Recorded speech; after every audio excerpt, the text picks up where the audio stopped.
जय हिंद, वंदे मातरम। साथियों, स्वागत है डेली स्टडी में। आज की वीडियो में प्रैक्टिस सेट में हम आपको थोड़ा सा टफ लेवल का क्वेश्चंस कराऊंगा, तो आप लोग घबराइएगा मत, क्योंकि टफ और मॉडरेट दोनों लेवल का क्वेश्चंस आज की वीडियो में मिलेगा। तो चलिए शुरू करते हैं। पहला प्रश्न है, CISF की स्थापना कब की गई थी? CISF ये आप लोग जानते ही हैं। CISF की स्थापना की बात करें तो ये होगा, सबसे पहले आंसर कीजिए 1969, ऑप्शन नंबर ए। अब देखिए यहाँ पे इससे संबंधित कितना प्रश्न बनेगा। CISF का पूरा नाम क्या होता है? The central industrial security force. और ये जो है भारत में एक केंद्रीय सशस्त्र पुलिस बल है, और ये जो है 10 मार्च 1969 को स्थापित किया गया था। और यह जो है कौन से मंत्रालय के अंतर्गत आता है? CISF गृह मंत्रालय के अंतर्गत। और यह भारत के अर्धसैनिक बलों में एक अनूठा संगठन है जो समुद्री मार्ग, वायु मार्ग के लिए काम करता है और आपदा प्रबंधन में महत्वपूर्ण भूमिका निभाता है। तो ध्यान रखिएगा, CISF की स्थापना कब हुई है? 1969 में। अगला देखिए, अखिल भारतीय किसान सभा पार्टी के संस्थापक कौन थे? अखिल भारतीय किसान सभा पार्टी की स्थापना बिहार में की गई थी। इसके संस्थापक कौन थे? तो ये होगा आपका Sahajanand Saraswati. Option number C सही जवाब है। तो देखिए, अखिल भारतीय किसान सभा ये 1936 में किसानों की समस्याओं के समाधान के लिए शाहजानंद सरस्वती द्वारा गठित एक किसान आंदोलन था। और शाहजानंद सरस्वती जी ने 1929 में बिहार में जमींदारी प्रथा को समाप्त करने और किसानों की समस्या को हल करने के लिए एक मंच देने के लिए बिहार प्रांतीय किसान सभा का गठन किया गया था।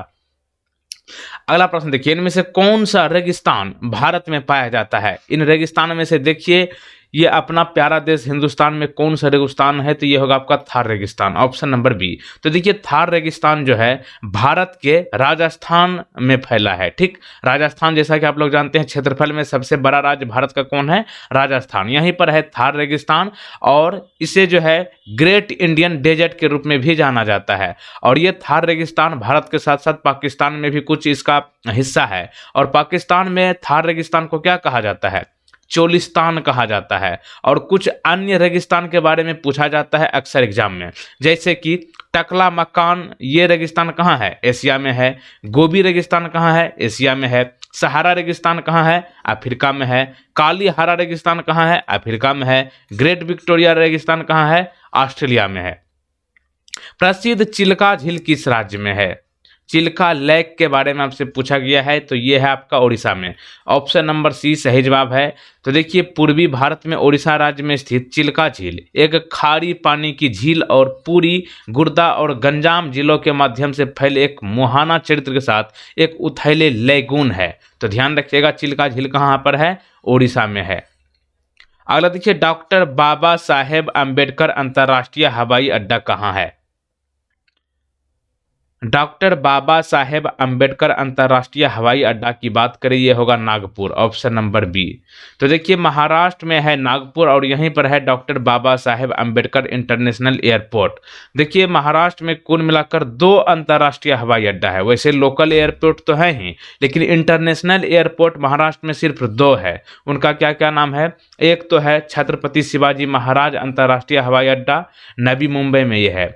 और दूसरा है आपका नागपुर डॉक्टर बाबा साहेब अम्बेडकर अंतर्राष्ट्रीय हवाई अड्डा, और इसको आप ध्यान रखिएगा, छत्रपति शिवाजी महाराज अंतर्राष्ट्रीय हवाई अड्डा भी महाराष्ट्र में है, मुंबई में। अगला देखिए, सिंधु सभ्यता का पुरातात्विक स्थल दायमाबाद किस नदी के तट पर स्थित है? दायमाबाद जो है ये सिंधु सभ्यता का एक पार्ट है। ये किस नदी के किनारे है? प्रवर नदी, ऑप्शन नंबर डी। तो देखिए, प्रवर नदी जो है भारत में महाराष्ट्र राज्य के अहमदनगर जिले के श्री रामपुर तलाका में गोदावरी नदी की एक सहायक नदी है। तो ध्यान रखिएगा, प्रवर नदी कौन सी नदी की सहायक नदी है? गोदावरी नदी की सहायक नदी है। और गोदावरी नदी को क्या कहा जाता है? दक्षिण भारत का गंगा कहा जाता है। और दायमाबाद स्थल जो है 1958 में BP बोप ड्रिकर द्वारा खोजा गया था। और दायमाबाद कई कांस्य वस्तुओं की प्राप्ति के लिए फेमस है, जिनमें से कुछ हड़प्पा संस्कृति से प्रभावित थी। निम्नलिखित राष्ट्रीय उद्यान में से कौन सा पूरी तरह से समशीतोष्ण अल्पाइन क्षेत्र में स्थित है? यानी कि पूरे ठंड वाला इलाका में कौन सा नेशनल पार्क होगा? तो ये होगा आपका हेमिस राष्ट्रीय उद्यान, ऑप्शन नंबर बी। तो देखिए, हेमिस राष्ट्रीय उद्यान जो है ये भारत का एकमात्र राष्ट्रीय उद्यान है जो हिमालय के उत्तर में स्थित है। और हेमिस राष्ट्रीय उद्यान का दूसरा नाम है हेमिस उच्च उन्नतांश राष्ट्रीय उद्यान, और यह भारत के कौन से प्रदेश में है? लद्दाख में है। ठीक, और यह एक ऊंचाई वाला राष्ट्रीय उद्यान है और यह विश्व भर में हिम तेंदुए के कारण फेमस है। तो ध्यान रखिएगा, हेमिस राष्ट्रीय उद्यान कहाँ पर है? लद्दाख में है, और ये जो है पूरी तरह से अल्पाइन क्षेत्र में स्थित है, यानी कि ये आपका पूरे उत्तर भारत में स्थित है, जो कि हिमालय से घिरा हुआ है। ठीक, अगला देखिए, बोडो, ये सब भाषा का नाम है। बोडो, डोगरी, संथाली और मैथिली ये संविधान में किस संशोधन में मान्यता प्राप्त भाषाओं की सूची में शामिल हुआ है? तो ये होगा आपका 92 संविधान संशोधन अधिनियम 2003, ऑप्शन नंबर बी। तो देखिए, बोडो, डोंगरी, मैथिली और संथाली को 2003 के 92 संशोधन अधिनियम द्वारा जोड़ा गया है, और यह भारतीय संविधान का भाग 17 आधिकारिक भाषाओं के साथ अनुच्छेद 343 से 351 तक संबंधित है। सैकरम बारबेरी और सैकरम ऑफिसिनेरम ये किसकी विभिन्न किस्में हैं? ये जो है मतलब उसका कोई प्रोडक्ट है, उसी का प्रजाति है। ठीक, सैकरम बारबेरी और सैकरम ऑफिसिनेरम ये जो है आपका गन्ना का किस्में है। तो ऑप्शन ए यहाँ पे सही जवाब। अगला देखिए, भारत सरकार का भारतीय हेलीकॉप्टर सेवा सार्वजनिक क्षेत्र का उपक्रम है, उसका क्या नाम है? यानी कि कौन सा सार्वजनिक क्षेत्र का भारतीय हेलीकॉप्टर सेवा सार्वजनिक क्षेत्र का उपक्रम है भारत सरकार के लिए? तो ये होगा आपका Pawan Hans, option number D. तो देखिए, पवन हंस जो है लिमिटेड, पवन हंस लिमिटेड एक हेलीकॉप्टर सेवा कंपनी है जो नई दिल्ली भारत में स्थित है, और पवन हंस जो है एक मिनी रतन फर्स्ट श्रेणी का सार्वजनिक क्षेत्र का उपक्रम है। अगला देखिए, ऑटोमेटिक प्रोग्रामेबल टूल जिसको कि शॉर्ट में एपीटी कहते हैं, ये किसने विकसित किया है? तो ये किया है Douglas T Ross, option number D. तो देखिए, एपीटी का पूरा नाम होता है ऑटोमेटिकली प्रोग्राम्ड टूल, जिसको हिंदी में स्वचालित रूप से प्रोग्राम करने योग्य उपकरण कहा जा सकता है, और यह जो है डगलस टी रॉस द्वारा विकसित किया गया था। और ये जो है आपका ऑटोमेटिक प्रोग्रामेबल टूल, ये एक भाषा है जो भाग ज्यामिति के संबंध में टूल पाथ को परिभाषित करता है। कैंपेगोरा इंटरनेशनल एयरपोर्ट यानी कि कैंपेगोरा अंतर्राष्ट्रीय हवाई अड्डा कहाँ है? कैंपेगोरा अंतर्राष्ट्रीय हवाई अड्डा है कर्नाटक में, ऑप्शन नंबर ए। तो देखिए, कर्नाटक में भी 2 अंतर्राष्ट्रीय हवाई अड्डा है। कौन कौन? कैंपेगोरा अंतर्राष्ट्रीय हवाई अड्डा, एक है मैंगलोर अंतर्राष्ट्रीय हवाई अड्डा। तो आप दोनों को ध्यान रख सकते हैं। अगला देखिए, रंग का कौन सा संयोजन दिन और रात के समय में सबसे सुविधाजनक है? दिन और रात के समय में सबसे सुविधाजनक रंग का कौन सा संयुक्त है, यानी कि संयोजन? तो यह होगा आपका लाल और हरा, ऑप्शन नंबर डी। तो देखिए, आधुनिक रंग सिद्धांत को आरजीबी रंग मॉडल के रूप में भी जाना जाता है, और यह लाल, हरा और नीला रंग ये जो है प्राथमिक रंग है। तो डायरेक्ट प्रश्न पूछता है कि प्राइमरी कलर कौन कौन है? तो ये होता है आपका आरजीबी, मतलब रेड, ग्रीन और ब्लू। ठीक, अगला देखिए, आनुवांशिकी के जनक के रूप में किसे जाना जाता है? आनुवांशिकी के जनक के रूप में किसे जाना जाता है? आनुवंशिकी के जनक ग्रेगर मेंडल को माना जाता है। तो ऑप्शन ए सही जवाब है। तो देखिए, ग्रेगर मेंडल की बात करें तो ये मटर के पौधों पर अपने काम के माध्यम से वंशानुक्रम के मूलभूत नियमों की खोज की है, और इसको जो है आनुवांशिकी के पिता के रूप में जाना जाता है। देखिए, आगे बढ़ने से पहले बता दें कि आप लोग फटाफट वीडियो को लाइक जरूर कर लीजिए, और जो लोग पहली बार चैनल पर आए हैं चैनल को तुरंत सब्सक्राइब कीजिए, और चैनल को सब्सक्राइब करके इस बेल आइकन को क्लिक करने के बाद ध्यान रखिएगा ये ऑल नोटिफिकेशन जो आपको आता है 3 बेल आइकन ऊपर वाले को जरूर क्लिक करके रखें, ताकि नए अपडेट का नोटिफिकेशन सबसे पहले आप तक पहुंचे। मिल्कमैन ऑफ इंडिया के नाम से किसे जाना जाता है? मिल्कमैन ऑफ इंडिया जो है वर्गीज कुरियन को कहा जाता है, ऑप्शन नंबर डी। तो देखिए, श्री वी कुरियन एक भारतीय अभियंता और उद्यमी थे, और इन्हें भारत की श्वेत क्रांति का जनक माना जाता था, और इन्हें जो है मिल्कमैन ऑफ इंडिया के रूप में भी जाना जाता है। और देश में दूध उत्पादन में तीव्र वृद्धि से जुड़ी क्रांति को भारत में श्वेत क्रांति कहा जाता है, और जिसे ऑपरेशन फ्लड के नाम से जाना जाता है। तो श्वेत क्रांति का दूसरा नाम क्या है? Operation flood.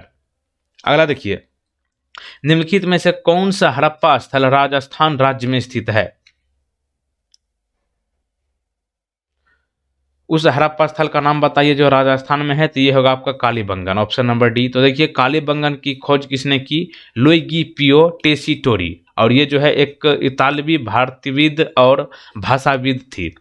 ठीक। और कालीबंगन की सबसे महत्वपूर्ण खोज जो है एक जोता हुआ खेत है, और ये एक लकड़ी, ठीक ना, लकड़ी समझ रहे हैं ना, वुड, ये लकड़ी का फरसा मिला है, और एक पंक्ति में 7 अग्नि वेदी पाई गई है, और वे बलिदान के अभ्यास का सुझाव देती है। निम्नलिखित में से कौन सा भौतिक परिवर्तन है? एक होता है भौतिक परिवर्तन, दूसरा होता है रासायनिक परिवर्तन। तो यहाँ पे भौतिक परिवर्तन की बात करें तो ये होगा आपका बर्फ का पिघलना, ऑप्शन नंबर ए यहाँ पे सही जवाब है। तो देखिए भौतिक परिवर्तन और रासायनिक परिवर्तन में क्या अंतर है।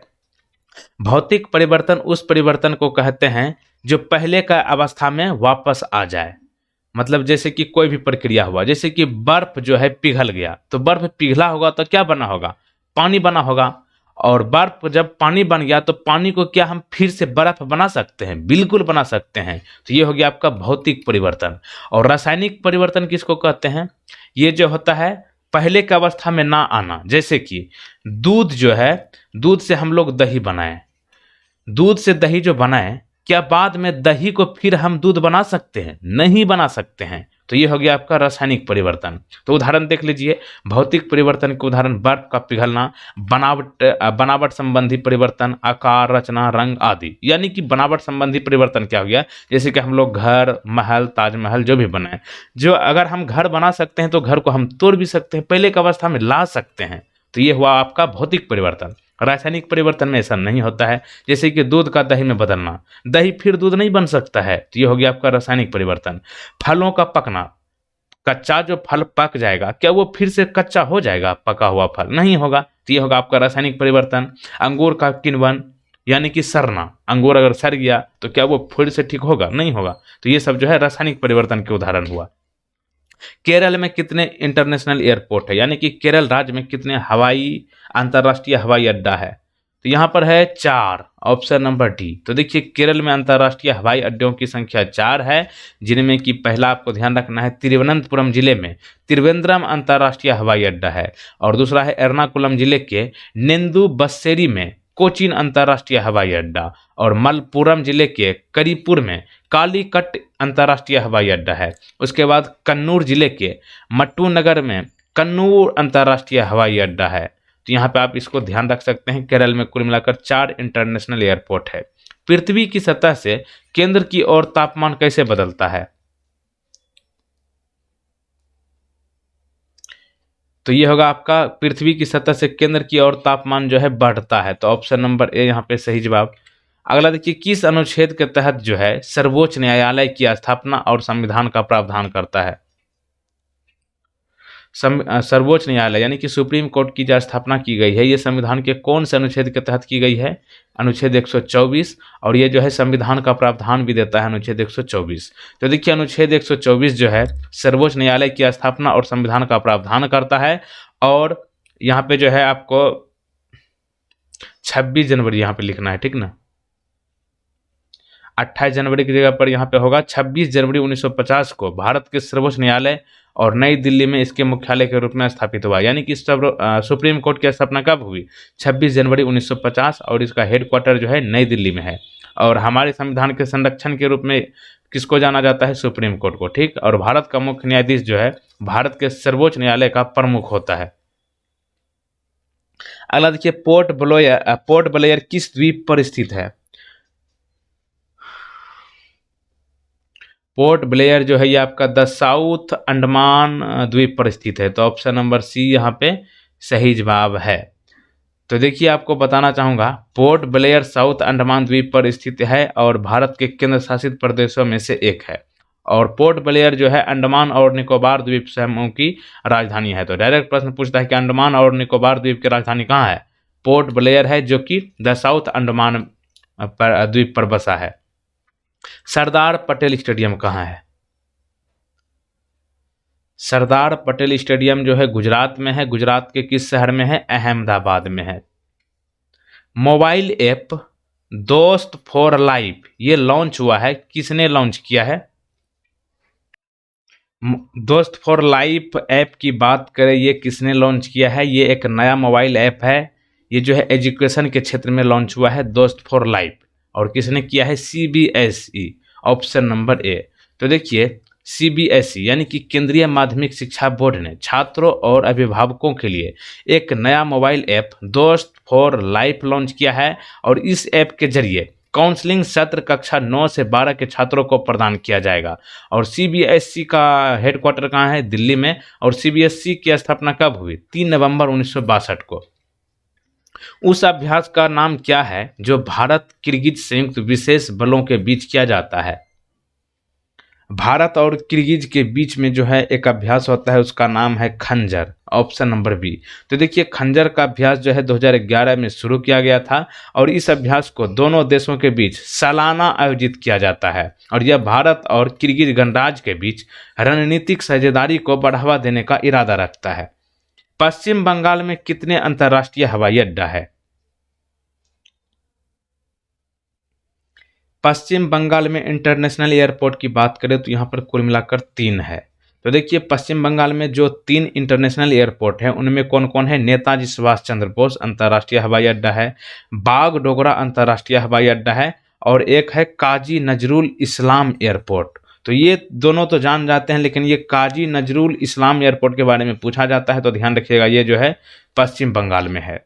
अब एक प्रश्न आपके लिए है, प्रश्न है कारगिल युद्ध जो भारत और पाकिस्तान के बीच हुआ था, ये कब हुआ था? ये आपको नीचे कमेंट बॉक्स में बताना है। और पिछला सेट आप फुल प्रैक्टिस और एक्सप्लेन के साथ आपने नहीं देखा है तो उसको आप जरूर देख लीजिए। और यहाँ पे बाएं साइड में हम आपके लिए एक प्लेलिस्ट बना दिए हैं, यहाँ पर आपको सारे प्रैक्टिस सेट एक साथ मिल जाएंगे। और अंत में हम आपको यही कहेंगे कि वीडियो को आप लोग ज़्यादा से ज़्यादा शेयर कीजिए, क्योंकि वीडियो बनाने में मेहनत लगती है। तो आप लोग मेहनत का कुछ न कुछ जो है आप थोड़ा सा हेल्प कीजिए, ताकि हम आपके सामने मोटिवेट होकर और भी प्रैक्टिस सेट इसी तरीके से एक्सप्लेन के साथ लाऊं। तो वीडियो को शेयर जरूर कीजिएगा। जय हिंद, वंदे मातरम।